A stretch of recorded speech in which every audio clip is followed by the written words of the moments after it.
Bueno, ayer fue 17 de octubre, hay mucho para hablar, no, digamos, no le cambia la vida a nadie esto, pero bueno, quedó mucho por hablar de lo que fueron los actos. Y en paralelo se habló mucho también de los precios congelados que Massa intenta sacar a través de algunos empresarios, algunos agregan amigos, a los cuales parece que le prometió un dólar de 157 pesos. Por esa razón hay mucho empresario que la está pensando, ¿no? Va. Y hemos decidido hacer un 2 en 1. No sé si les parece bien. Porque es economista, porque es del Partido Justicialista de toda la vida. Vamos a hablar con gente de la Fundación Buenos Aires 21.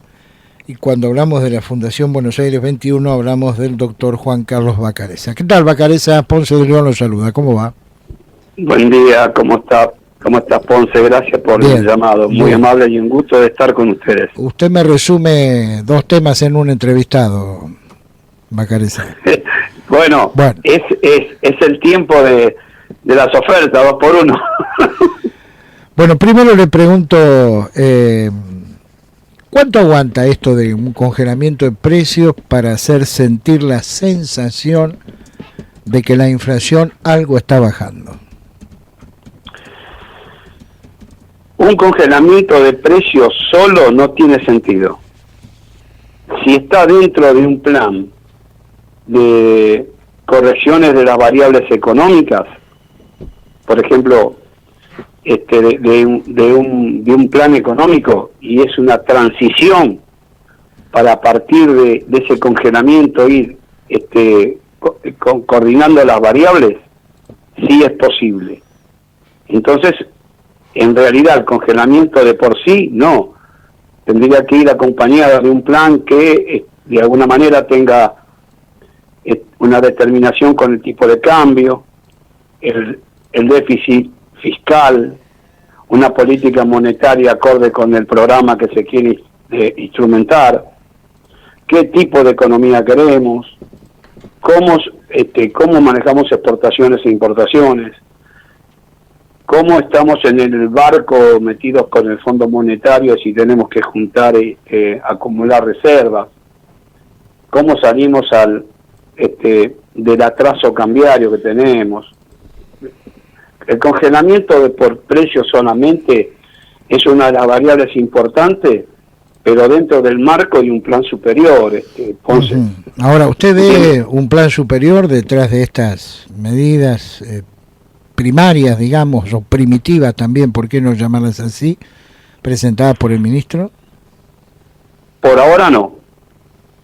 No sé si atrás el viceministro está trabajando en un plan integral.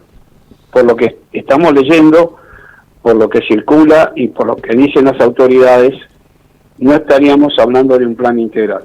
Eso no quiere decir que tras de bambalinas, el viceministro de Economía, que es el que realmente, es el doctor Rubinstein, que es el que sabe de macroeconomía, a lo mejor esté en este marco planeando un esquema determinado, que una de las variables puede ser fijar determinados precios de bienes, ¿no? Bien. Pero una de las variables. El peronismo se opone, como lo hizo siempre, terminantemente al ajuste. ¿Cuál cree usted que va a ser el destino de Massa dentro de este contexto? Mire, el peronismo no sé si se... Hay que ver lo que usted plantea de lo que es el peronismo, ¿no? En realidad... bueno, el presidente del PJ a nivel nacional es Alberto Fernández y en la provincia Máximo Kirchner. Y bueno, estamos complicados entonces. Ese es el tema. Mire, yo puedo decir que soy del partido de la mitad. Y usted me va a preguntar de qué partido soy. Para ser justicialista hay que sentirlo en el alma, conocer la doctrina, saber la historia y saber cómo procedió el justicialismo en los 3 gobiernos que tuvo, con los errores que hemos tenido. No vamos a ahora decir que todo fue exacto. Hemos tenido errores, pero siempre tuvimos planes. Ahora, yo estoy de acuerdo con usted. El plan quinquenal y el plan trienal. Yo estoy de acuerdo con usted, pero ¿cómo cree que debemos llamarlos si ostentan legalmente el sello del PJ? Bueno, la legalidad en la provincia de Buenos Aires creo que está, de alguna manera, me parece que rechazada judicialmente, porque el señor Máximo Kirchner no tenía el domicilio correspondiente para ser presidente del PJ de la provincia de Buenos Aires. Yo no estoy hablando de la persona, estoy hablando de las normativas. Y con respecto a la presidencia del PJ nacional, del presidente Fernández, la verdad que a mí el doctor Fernández me produce alternativa de estilo de pensamiento, porque de golpe dice que es socialdemócrata, de golpe dice que su líder es el doctor Alfonsín, que es el líder de muchísimos argentinos que adhieren al radicalismo.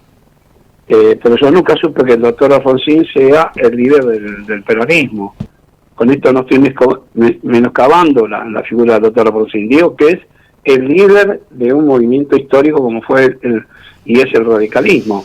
Bien. Entonces acá se están juntando bueyes con guanacos, entonces creer en eso, mire, no sé, yo puedo decir que conozco muchísimos sectores gremiales que los que yo los conozco, que no es poco tiempo, del año 70, 71, siempre han adherido al movimiento justicialista.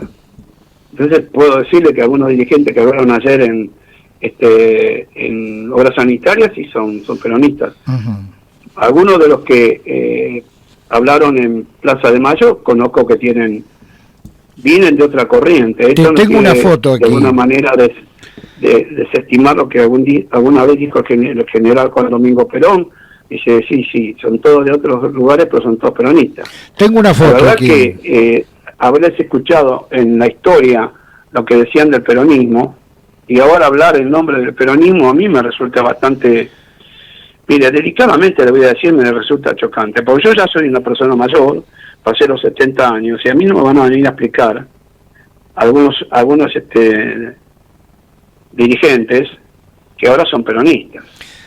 Le describo una foto: Pablo Moyano, Roberto Baradel, Máximo Kirchner, Victoria Donda, Hugo Cachorro Godoy y Axel Kicillof. ¿Lo representan?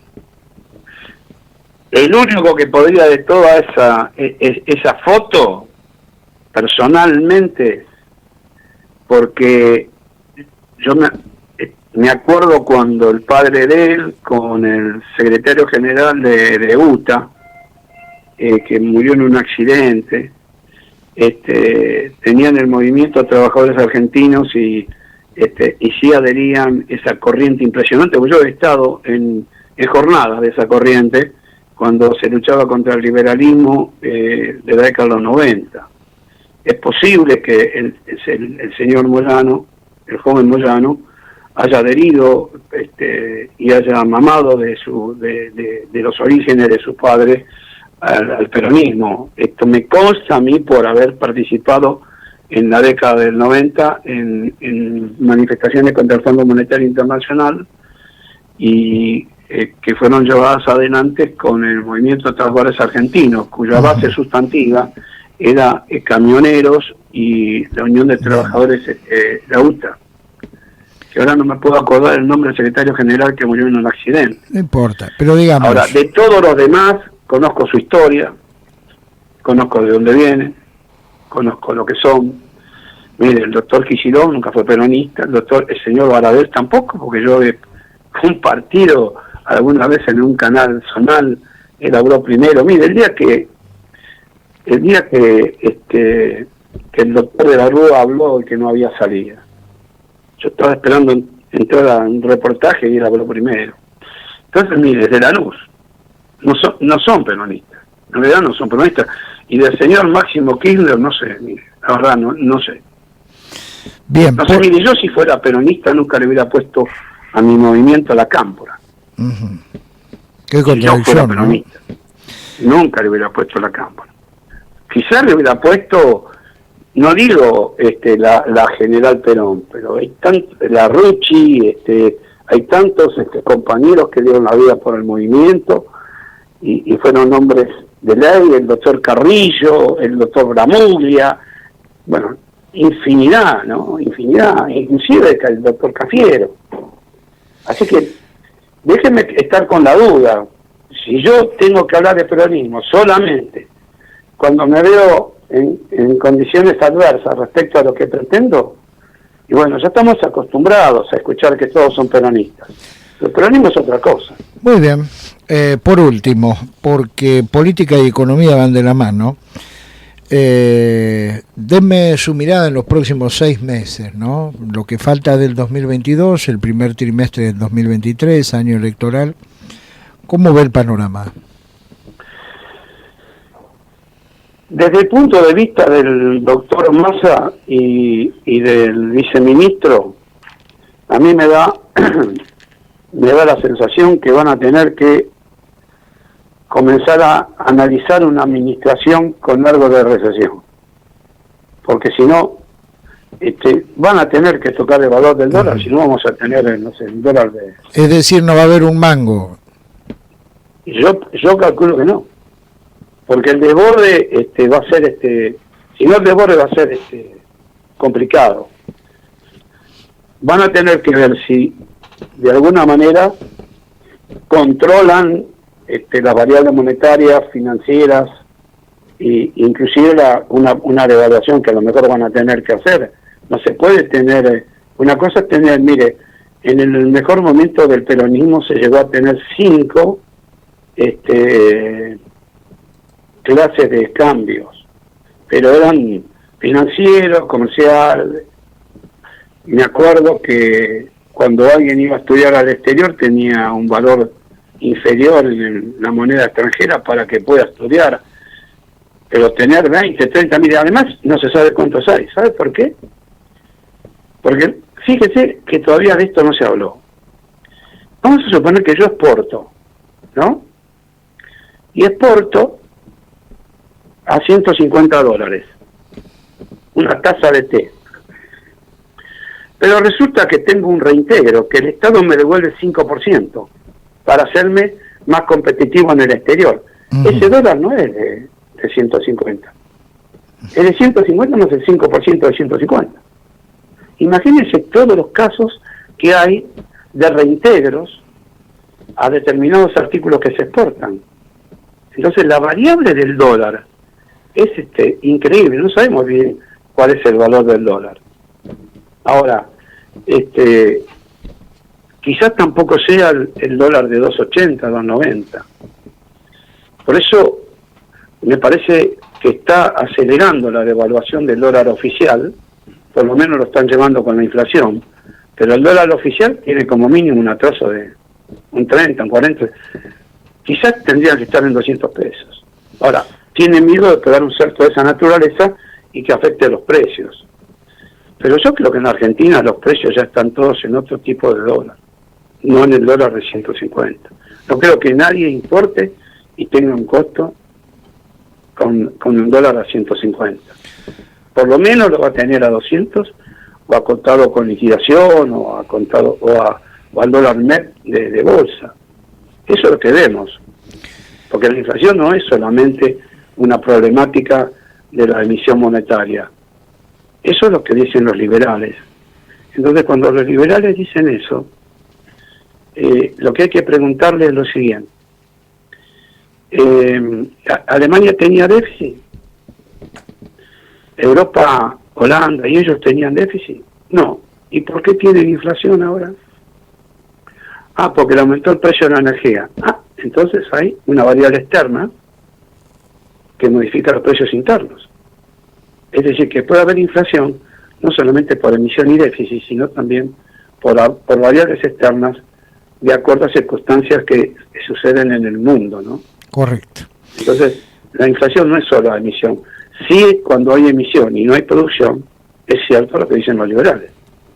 Pero después hay otras circunstancias que producen, que son externas a veces al plan económico de un país, que generan inflación. Si no, que le vayan a preguntar a Europa. pero eso está pasando. Muy bien, el doctor Juan Carlos Vacarezza. Vacarezza, como siempre, muy gentil, muy amable, lo mejor para esta semana, ¿eh? Gracias y muy amable a ustedes y sobre todo a usted y al grupo tan importante que tienen en el medio de comunicación de permitirme expresarme. Les agradezco mucho y estoy siempre a su disposición. Que siga usted muy bien.